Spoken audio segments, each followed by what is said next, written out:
Shoes, laptop packs, watches, dresses எல்லாம் 80% ஆஃபரில் இருக்குது. லிங்க் கீழே இருக்க டிஸ்கிரிப்ஷன் பாக்ஸில் இருக்குது, வாங்கி என்ஜாய் பண்ணுங்கள்.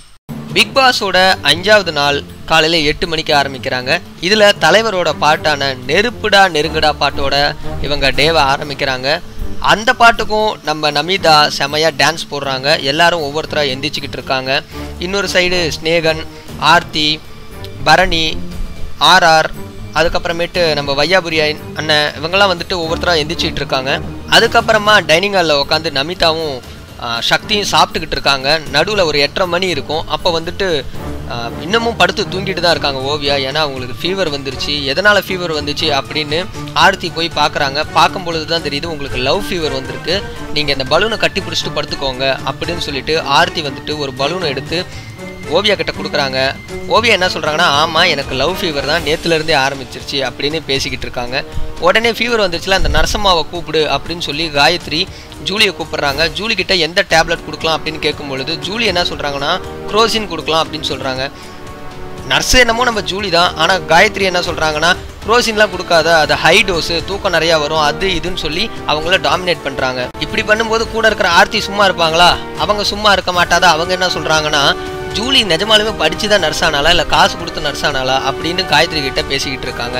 ஒரு 11 மணிக்கு வெளியில் சக்தி, ஆர்ஆர், அதுக்கப்புறம் கஞ்சாக்கர் பண்ண உட்காந்து பேசிக்கிட்டு இருக்காங்க. வாலி படத்தை, அதாவது நம்ம தலை நடித்து மிகப்பெரிய ஹிட்டான வாலி படத்தை பற்றி பேசிக்கிட்டு இருக்காங்க. அதே மாதிரி எஸ்ஜே சூர்யா சார் எப்படிப்பட்டவர், எது மாதிரியான படங்களை கொடுக்கக்கூடியவர் அப்படின்னு 3 பேர் வெளியில் உட்காந்து ஆக்டிங் பண்ணி நல்லா பேசிக்கிட்டு இருக்காங்க. அதுக்கப்புறம் நமிதா அக்கா வெளியில் வந்துட்டு கஞ்சாக்கர் பண்ணங்கிட்ட அந்த ஸ்விம்மிங் பூலை கொஞ்சம் க்ளீன் பண்ணுங்க அப்படின்னு சொல்லி சொல்கிறாங்க. உடனே கஞ்சாக்கர் பண்ண அந்த பேச்சை நிறுத்திட்டு போய் ஸ்விம்மிங் பூலை க்ளீன் பண்ண ஆரம்பிச்சிடுறாரு. அதுக்கப்புறமா ஓவியா வந்துட்டு அவங்களோட ரூமில் மேக்கப் பண்ணிட்டு இருக்காங்க. முன்னாடி இருக்க கேமரா கிட்ட நான் அழகாக இருக்கேனா, உனக்காக பாட்டு பாடட்டுமா அப்படின்னு கொஷின் மேலே கொஷினாக கேட்டுட்டு இருக்காங்க. ஒரு 12 மணிக்கு பக்கம் ஓவியா, அனியா, அதுக்கப்புறம் பரணி இவங்க 3 பேரும் உட்காந்து பேசிக்கிட்டு இருக்காங்க. கூடவே வந்து ஆர்ஆரும் உட்காந்துடுறாங்க. பரணியை பார்த்து நீ என்ன பைத்தியமா, எல்லாரும் இங்கே அப்படி தான் சொல்கிறாங்க அப்படின்னு ஓவியா கோலு மூட்டி விட்றாங்க.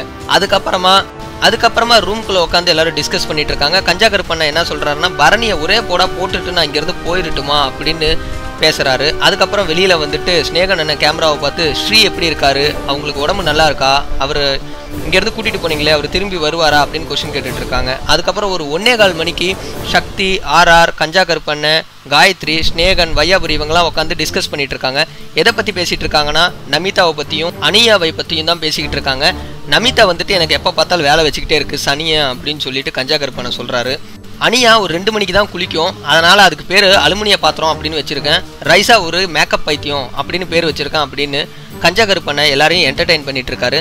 அதுக்கப்புறமா லக்ஸரி பட்ஜெட் டாஸ்க் வந்து கம்ப்ளீட் பண்ண வேண்டிய நேரம். அதனால் கிளீனிங் டீம்லேருந்து கணேஷ் போயிட்டு அந்த ரூமில் இருந்துட்டு பூவெல்லாம் எடுத்துகிட்டு வந்து நேற்று யாரெல்லாம் அங்கே ஃபோட்டோவில் பார்த்தாங்களோ அவங்களுக்குலாம் மாலை அணிவிக்க வேண்டிய நேரம் வந்துச்சு. 4 பேர்த்தில் கரெக்டாக 3 பேர்த்துக்கு இவங்க மாலை அணிவிச்சு 4க்கு 3 பாயிண்ட் எடுத்திருந்தாங்க. அதுக்கப்புறமா அந்த பிரபலங்களோட ஃபோட்டோவை ஆப்போசிட்டில் இருக்க பிளாஸ்மா டிவியில் எல்லாருக்கும் காமிச்சாங்க. எல்லாரும் அவங்களோட சைல்டுஹுட் ஃபோட்டோவை பார்த்துட்டு ரொம்பவே சந்தோஷப்பட்டாங்க. அதுக்கப்புறமா எல்லாரும் டைனிங் ஹாலில் உட்காந்து சாப்பிட்டுக்கிட்டு இருக்காங்க. சாப்பிடும்பொழுது ஸ்னேகன் என்ன சொல்கிறாருன்னா, உங்கள் வீட்டில் இருக்கிற மாதிரி உங்களுக்கு ஃபீல் வரணும்னா உங்கள் வீட்டில் உங்களுக்கு செல்ல பேர் எடுத்திருக்கோம், அந்த பேர் என்னன்னு சொல்லுங்கள், அந்த பேரை வச்சு இங்கே எல்லோரும் கூப்பிடலாம் அப்படின்னு சொல்கிறாங்க. உடனே ஒவ்வொருத்தரும் அவங்களோட செல்ல பேர்லாம் சொல்லிட்டு இருக்காங்க. சக்தி வந்துட்டு என்னை அப்புன்னு கூப்பிடுங்க, என் தங்கச்சி அம்முன்னு கூப்பிடுவாங்க, 10 வயசு வரைக்கும் என்னை அப்படி தான் கூப்பிட்டாங்கன்னு சொல்கிறாங்க. கஞ்சாக்கர் பண்ணன கருப்பு அப்படின்னு தான் எங்கள் அம்மா கூப்பிடுவாங்க, அப்படியே கூப்பிடுங்கன்னு சொல்கிறாங்க. அப்படியே ஒவ்வொருத்தரும் அவங்களோட செல்ல பேரை சொல்லிக்கிட்டு இருக்காங்க. ஆனால் ஓவியா மட்டும் என்னை நீங்கள் எப்படினாலும் கூப்பிடுங்க, எனக்கு செல்ல பேரெல்லாம் வச்சு கூப்பிட்டா பிடிக்காது அப்படின்னு சொல்லிடுறாங்க. அதுக்கப்புறமா நான் மைண்டை கொஞ்சம் ரிலாக்ஸ் பண்ணணும் அப்படின்னு சொல்லிட்டு நமிதா ஹரே கிருஷ்ணா ஹரே ராம் அப்படின்னு மந்திரத்தை சொல்ல ஆரம்பிச்சிட்டாங்க. வெளியில் பரணியும் ஜூலியும் உட்காந்து பேசிக்கிட்டு இருக்காங்க. அவங்க என்ன பேசிகிட்டு இருக்காங்கன்னா, நான் வந்ததுலேருந்தே நோட்டீஸ் பண்ணிட்டு இருக்கேன் எல்லாருமே எனக்கு எகென்ஸ்டாக தான் இருக்காங்க. ஆர்ஆர் வந்துட்டு ஓவியா கிட்ட பேசிகிட்டு இருந்தாங்க. அப்போ வந்துட்டு நான் நடுவில் போய்கிட்டு வெளியில் வந்தேன். அப்போ ஆர்த்தி என்னை பார்த்துட்டு கேட்டாங்க, ஆர்ஆரை பற்றி நீ என்ன நினைக்கிறேன்னு. நான் சொன்னேன் நல்லவர் தான், நல்ல டைப்பு தான் அப்படின்னு நான் சொன்னேன். ஆனால் பக்கத்தில் இருந்த காயத்ரி என்ன சொல்கிறாங்கன்னா, ஆர்ஆரோட கேரக்டர் சரியில்லை, அவன் ஒரு கேடி மாதிரி இருக்கிறான் அப்படின்னு காயத்ரி சொல்கிறாங்க. உடனே மறுபடியும் காயத்ரி என்ன சொல்கிறாங்கன்னா, ஜூலியை பார்த்து நீ மட்டும் லேசுப்பட்டவ கிடையாது, நீயும் நம்பர் 1 கேடி தான் அப்படின்னு சொல்கிறாங்க. அப்படின்னு ஜூலி பரணிக்கிட்ட சொல்லிட்டு இருக்காங்க. ஆனால் உள்ள நமிதா, காயத்ரி, ஆர்த்தி இவங்க 3 பேரும் ஜூலியை பற்றி ரொம்பவே கேவலமாக பேசிகிட்டு இருக்காங்க. காயத்ரி என்ன சொல்கிறாங்கன்னா, அவ்வளோ பெரிய கூட்டத்துக்கு முன்னாடி பொலிட்டிக்கல் லீடர்ஸை கெட்ட வார்த்தையில் பேசி தான் இவ பாப்புலர் ஆனா, அது மாதிரி யாராச்சும் பண்ணுவாங்களா அப்படின்னு நமிதா கிட்ட கோல் மூட்டுறாங்க. அதுக்கு நமிதா என்ன சொல்கிறாங்கன்னா, நம்மளாம் படித்து அறிவோடு இருக்கோம், அவங்க படிக்காமல் இருக்காங்க, அதனால இடியட் மாதிரி தான் பண்ணுவாங்க அப்படின்னு நமிதா சொல்கிறாங்க.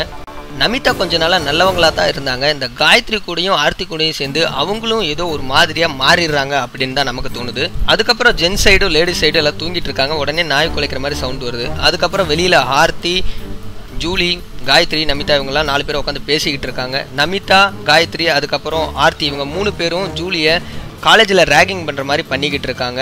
அன்னைக்கு பிக் பாஸ் வின்னர் நான் தான் ஆவேன், அதுக்கான காரணத்தை கூறு அப்படின்னு சொல்லும் பொழுது, நீ எதுக்கு ஸ்டேஜ் மேலே நின்று அழுதுகிட்டு இருந்த, நீ அழுந்தனா உடனே உன்னைய கட்டி பிடிச்சி நாங்கள்லாம் அழுவோம், சீனை கிரியேட் பண்ணலாம் அப்படின்னு பார்க்குறியா அப்படின்னு ஆர்த்தி ஜூலியை பார்த்து கேட்குறாங்க. உடனே ஜூலி என்ன சொல்கிறாங்க, அதெல்லாம் கிடையாது, எனக்கு அப்பா அம்மா ஞாபகம் வந்துருச்சு, நான் ப்ரிப்பேர் பண்ணி வச்சது ஒன்று, அங்கே போய் பேசினது ஒன்று அப்படின்னு சொல்கிறாங்க.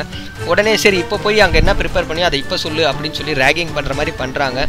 அவங்க கலாய்க்கிறாங்கன்னு கூட தெரியாமல் ஜூலி மேடையில் நின்று பேசிக்கிட்டு இருக்காங்க. அதையும் வச்சு கீழே இருக்க 3 பேரும் கலாய்ச்சிக்கிட்டு இருக்காங்க. நமிதாவும் கூட சேர்ந்து காயத்ரி கூடயும் ஆர்த்தி கூடயும் சேர்ந்து கலாய்ச்சிக்கிட்டு இருக்காங்க. அதுக்கப்புறமா ஏதோ ஒரு டாஸ்க் வருது. அந்த டாஸ்க்கை பற்றி எல்லாரும் டிஸ்கஸ் பண்ணிட்டு இருக்காங்க. அந்த டாஸ்கோட பேர் வந்துட்டு பிக் பாஸ் அவார்ட்ஸ். அவார்ட்ஸ்க்கு நீங்கள் எப்படி போவீங்க, ஒரு செராமனிக்கு எப்படி போவீங்களோ அது மாதிரி சீக்கிரம் ரெடி ஆகணும். ஆனால் கண்டிஷன் என்னென்னா, பஸர் சவுண்டு வந்த உடனே நீங்கள் எந்திரிச்சு ஓடி போய் ரெடி ஆகணும். பஸர் சவுண்ட் அழுத்தின உடனே மறுபடியும் நீங்கள் மேக்கப் பண்ணுறதெல்லாம் நிறுத்திட்டு எல்லோரும் தயாராக இருக்கணுன்றாங்க. உடனே எல்லோரும் எந்திரிச்சு ஓடி போகிறாங்க. ஒருத்தங்க பாத்ரூம் பக்கம் ஓடுறாங்க, இன்னொருத்தங்க மேக்கப் பண்ணுறாங்க, இன்னொருத்தங்க ட்ரெஸ் சேஞ்ச் பண்ணுறாங்க. ஸோ குறிப்பிட்ட டைமுக்குள்ளே எல்லோரும் ரெடி ஆகணுன்றதுனால எல்லாம் ரொம்பவே ஃபாஸ்ட்டாக ரெடி ஆகிட்டு இருக்காங்க. அந்த ஈவெண்ட்டு ஸ்டார்ட் ஆகுது. ஸ்நேகன் வந்துட்டு எல்லாருக்கும் விருது வழங்குறதுக்கு ரெடியாக இருக்கிறாரு. எல்லாரும் கை தட்டி ஆரவாரம் பண்ணுறாங்க.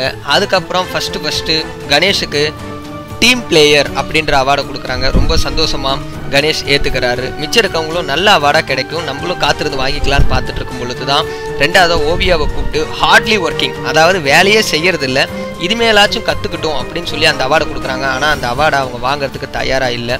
மூணாவதாக டிஸ்ஹானஸ்ட், நேர்மையற்றவர் அப்படின்னு சொல்லிட்டு பரணிக்கு அந்த அவார்டு கிடைக்குது. அதை பற்றி ரொம்பவே சங்கட்டத்தோடு பேசி, இனிமேல் நான் அப்படி இருக்க மாட்டேன், நான் வீட்டில் நிறைய சாப்பிடுவேன், எனர்ஜியை ஸ்டோர் பண்ணுறதுக்காக தான் இங்கே யாருக்கிட்டையும் பேசுறதில்ல அப்படின்னு தெளிவாக பேசிடுறாரு.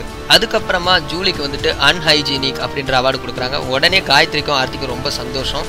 அன்ஹைஜீனிக்காக நான் ஹைஜீனிக்காக மாற்றுவேன் அப்படின்னு சொல்கிறாங்க ஜூலி. அதுக்கப்புறமா ஹார்ட் ஒர்க்கிங் அப்படின்ற அவார்டு காயத்ரி கிடைக்குது. அதுக்கப்புறமேட்டு கஞ்சா கருப்பண்ணனுக்கு ஹானஸ்ட் மேன், நேர்மையானவர் அப்படின்ற அவார்டு கிடைக்குது.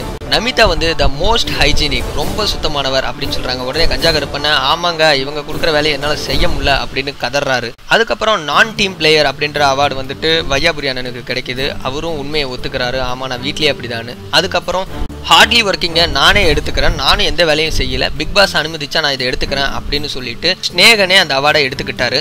அதுக்கப்புறமா உள்ள கணேஷ், ஸ்நேகன், வையாபுரி, கஞ்சா கருப்பு இவங்கெல்லாம் பரணியை பற்றி பேசிக்கிட்டு இருக்காங்க. ஸ்நேகன் என்ன சொல்கிறாருன்னா, ஜூலி வந்து என்கிட்ட ஆப்பிள் சீவுற கத்தியை காணா அப்படின்னு சொன்னால், அதுக்கு நான் வந்துட்டு கொன்னே போடுவேன், போய் அங்கேயே தான் இருக்கும், போய் நல்லா தேடு அப்படின்னு சொன்னேன்.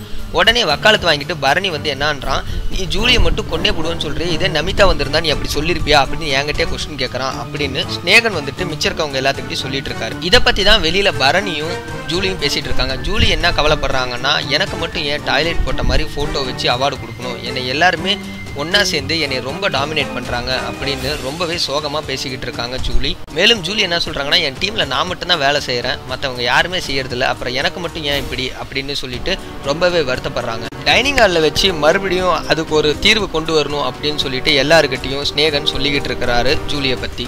அதுக்கப்புறமா வெளியில் கணேஷ் கிட்ட வந்துட்டு பரணி என்ன சொல்கிறாருன்னா, எனக்கு எதுக்கு அந்த அவார்டு கொடுத்தாங்க, ஏன் எல்லாரும் என்னையும் டார்கெட் பண்ணுறாங்க, ஜூலி மாதிரியே என்னையும் ஏன் எல்லாரும் இப்படி பண்ணுறாங்க, இந்த அவார்டு கொடுத்தது தப்பு தான், டிஸ்ஆனஸ்ட் அவார்டு கண்டிப்பாக ஸ்நேகனுக்கு போயிருக்கணும், இல்லைனா கஞ்சா கருப்பண்ணனுக்கு போயிருக்கணும் அப்படின்னு பரணி ஆர்கியூமெண்ட் பண்ணிட்டு இருக்காரு. அதை க்ளீனாக எக்ஸ்பிளைன் பண்ணி வைக்கிறாரு கணேஷ். அந்த இடத்துல நீயே இருந்திருந்தாலும் ஒரு 4 பேர்த்த சூஸ் பண்ணி அவார்டு கொடுக்கறது ரொம்ப கஷ்டம், அதை ஃபஸ்ட்டு அண்டர்ஸ்டாண்ட் பண்ணிக்கோ, நீ ஒரு பாசிட்டிவான ஆள், அதை யூஸ் பண்ணி நீ முன்னாடி போகணும், நீ லட்சியத்தை கண்டிப்பாக கடந்து வருவ அப்படின்னு ஆறுதல் கூறிட்டு இருக்காரு.